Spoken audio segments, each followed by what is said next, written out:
എന്താണ് ഇതിന്റെ സ്റ്റേജ് അല്ലെങ്കിൽ രോഗത്തിന്റെ തീവ്രത എന്നതാണ് നമ്മൾ അടുത്തതായി പറയാൻ പോകുന്നത്. എല്ലാവർക്കും കേട്ട് പരിചിതമായ ഒന്നാണ് സ്റ്റേജിംഗ് എന്നുള്ളത്. അല്ലെങ്കിൽ പേഷ്യൻസ് OPD-യിൽ വരുമ്പോൾ ആദ്യമേ ചോദിക്കുന്നതാണ് എത്രാമത്തെ സ്റ്റേജ് ആണ് ഡോക്ടർ എന്നുള്ളത്.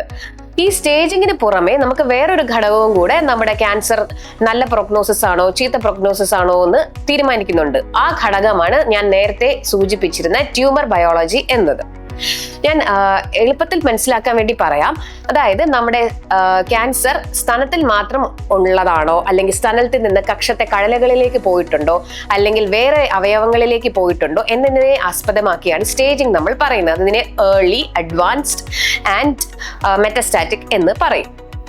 പിന്നെ വരുന്നതാണ് ഞാൻ നേരത്തെ സൂചിപ്പിച്ചിരുന്ന ട്യൂമർ ബയോളജി അല്ലെങ്കിൽ ജൈവ സ്വഭാവം.